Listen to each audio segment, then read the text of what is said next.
Hi friends, welcome to Kavitha's Oggarane Dabbi. ನಾನಿವತ್ತು ಹೀರೆಕಾಯಿ ಚಟ್ನಿ ಮಾಡ್ತಾ ಇದ್ದೀನಿ. ಹೆಂಗೆ ಮಾಡೋದು ಅಂತ ತೋರಿಸ್ತಾ ಇದ್ದೀನಿ. ಇದಕ್ಕೆ ಏನೇನು ಐಟಮ್ ಬೇಕು ಅಂತ ನೋಡಿ. ಈರುಳ್ಳಿ ಒಂದು ತೊಗೊಂಡಿದ್ದೀನಿ, ಜೀರಿಗೆ 1 ಸ್ಪೂನು, ಬೆಳ್ಳುಳ್ಳಿ ಒಂದು 20, ಇದು ಹಸಿಮೆಣಸಿನ್ಕಾಯಿ ಒಂದು 11, ಹುಣಸೆಹಣ್ಣು ತೊಳೆದಿಟ್ಕೊಂಡಿದ್ದೀನಿ. ಇಷ್ಟು ಸಾಕು. ಇದಕ್ಕೆ ಇದು ಸ್ವಲ್ಪ ಸಿಹಿ ಇರುತ್ತಲ್ಲ ಹೀರೆಕಾಯಿ, ಹುಣಸೆಹಣ್ಣು ಹಾಕಿದ್ರೆ ತುಂಬ ಟೇಸ್ಟ್ ಇರುತ್ತೆ.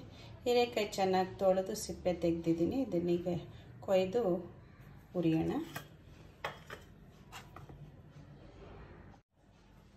ನೋಡಿ, ಈ ಥರ ಸಣ್ಣಕ್ಕೆ ಹೆಚ್ಕೋಬೇಕು.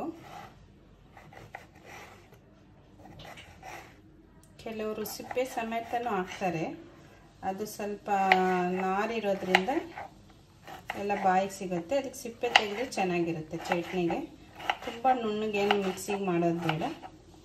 ಸ್ವಲ್ಪ ತರಿಯಾಗಿ ಮಾಡಿಕೊಂಡ್ರೆ ತುಂಬ ಚೆನ್ನಾಗಿರುತ್ತೆ. ನಾನಿವತ್ತು ಇದನ್ನು ರೊಟ್ಟಿಗೆ ಮಾಡ್ತಾಯಿದ್ದೀನಿ.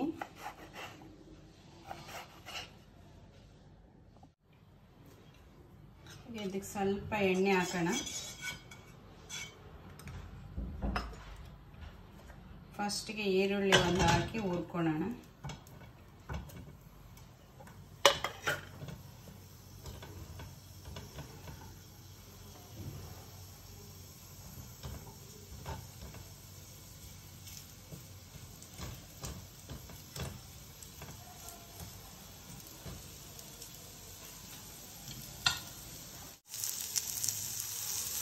ನೋಡಿ, ಕಲರ್ ಚೇಂಜ್ ಆಗಿದೆ.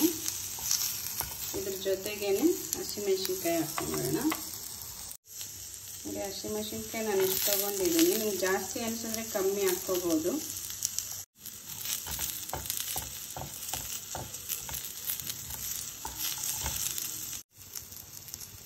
ಬೆಳ್ಳುಳ್ಳಿ ಹಾಕ್ತಾಯಿದ್ದೀನಿ, ಜೀರಿಗೆ ಹಾಕ್ತಾಯಿದ್ದೀನಿ,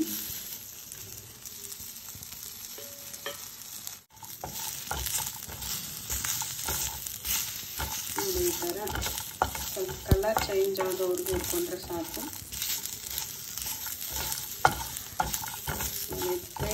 ಹೀರೆಕಾಯಿ ಹಾಕೋಣ. ಹೀರೆಕಾಯಿ ಹಾಕ್ತಾಯಿದ್ದೀನಿ.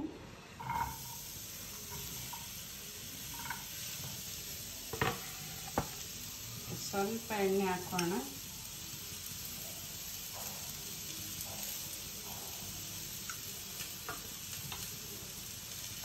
ಇದು ಅಷ್ಟೇ, ಸ್ವಲ್ಪ ಬೆಂದರೆ ಸಾಕು.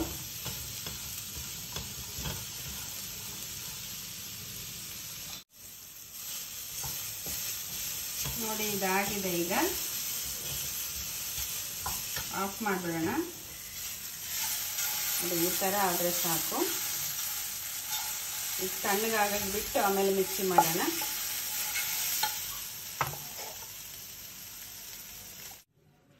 ನೋಡಿ, ಇದೆಲ್ಲ ತಣ್ಣಗಾಗಿದೆ. ಈಗ ಇದು ಮಿಕ್ಸಿ ಮಾಡ್ಕೊಳ್ಳೋಣ. ಈ ಹುಣಸೆಹಣ್ಣು ಹಿಂಗೆ ಹಾಕ್ಕೊಂಬಿಡೋಣ.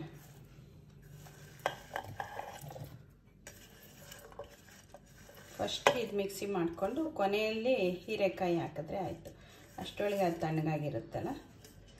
ಇದಕ್ಕೆ ಕೊತ್ತಂಬರಿ ಸೊಪ್ಪು ನಾನು ಇಷ್ಟು ತೊಗೊಂಡಿದ್ದೀನಿ. ನೋಡಿ, ಆಮೇಲೆ ಸ್ವಲ್ಪ ಉಪ್ಪು ಒಂದು ಅರ್ಧ ಸ್ಪೂನಷ್ಟು ಆದರೆ ಸಾಕು. ನೋಡಿ, ಇಷ್ಟು. ಇದೆಲ್ಲ ಮಿಕ್ಸಿ ಮಾಡೋಣ. ನೋಡಿ, ಇದಾಗಿದೆ ಅಂತ ನೋಡೋಣ. ಸಾಕಿಷ್ಟು ಮಾತ್ರ ಆದರೆ ನೋಡಿ, ಈ ಥರ ಆಗಬೇಕು. ಈಗ ಹೀರೆಕಾಯಿ ಹಾಕೋಣ.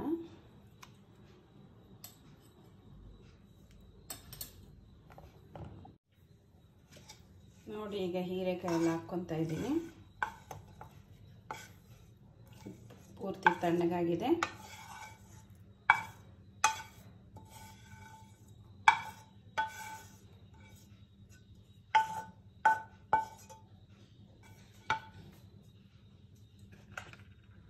ಇದು ಮಿಕ್ಸಿ ಮಾಡೋಣ. ನೋಡಿ, ಮಿಕ್ಸಿ ಮಾಡಿದ್ದಾಯಿತು. ಹೀರೆಕಾಯಿ ಚಟ್ನಿ ರೆಡಿ ಇದೆ. ಈ ಥರ ತರಿ ಆದರೆ ಸಾಕು. ಇದು ಖಾರ ಅನಿಸಿದ್ರೆ ನಿಮಗೆ ಸ್ವಲ್ಪ ಸಕ್ಕರೆನೋ ಇಲ್ಲ ಬೆಲ್ಲನೋ ಹಾಕಿ ಇನ್ನೊಂದು ರೌಂಡ್ ಮಿಕ್ಸಿ ಮಾಡ್ಕೋಬೋದು.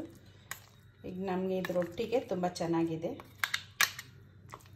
ಈಗ ಸರ್ವಿಂಗ್ ಬೌಲಿಗೆ ತೆಗೆಯೋಣ. ನೋಡಿ ಇದನ್ನೆಲ್ಲ ಒಂದು ಬೌಲ್ಗೆ ತೆಗಿತಾ ಇದ್ದೀನಿ.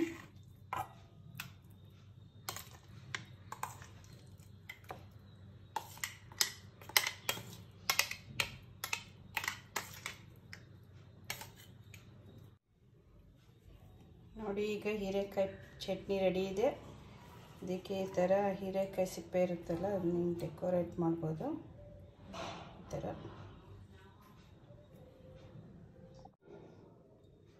ನೋಡಿ, ಈ ಥರ ನಾನು ಹೀರೆಕಾಯಿ ಸಿಪ್ಪೆನ ಹಿಂಗೆ ಡೆಕೋರೇಟ್ ಮಾಡಿದ್ದೀನಿ. ಬೇಕಾದರೆ ನೀವು ಆನಿಯನ್ನು ಯಾವುದಾದ್ರೂ ಬೇರೆ ವೆಜಿಟೇಬಲ್ಸ್ ಕೂಡ ಡೆಕೋರೇಟ್ ಮಾಡ್ಬೋದು. ಇದ್ರ ಜೊತೆಗೆ ರೊಟ್ಟಿ, ಅನ್ನ, ಮುದ್ದೆ ಯಾವ್ರ ಜೊತೆಗೂ ಚೆನ್ನಾಗಿರುತ್ತೆ. ಚಟ್ನಿ ದೋಸೆ ಜೊತೆಗೂ ಚೆನ್ನಾಗಿರುತ್ತೆ. ನನ್ನ ಚಾನಲಲ್ಲಿ ಇವತ್ತು ಈ ಡಿಶ್ ನಿಮ್ಗೆ ಇಷ್ಟ ಆಗಿದ್ರೆ ಪ್ಲೀಸ್ ಸಬ್ಸ್ಕ್ರೈಬ್ ಮಾಡಿ. Thank you.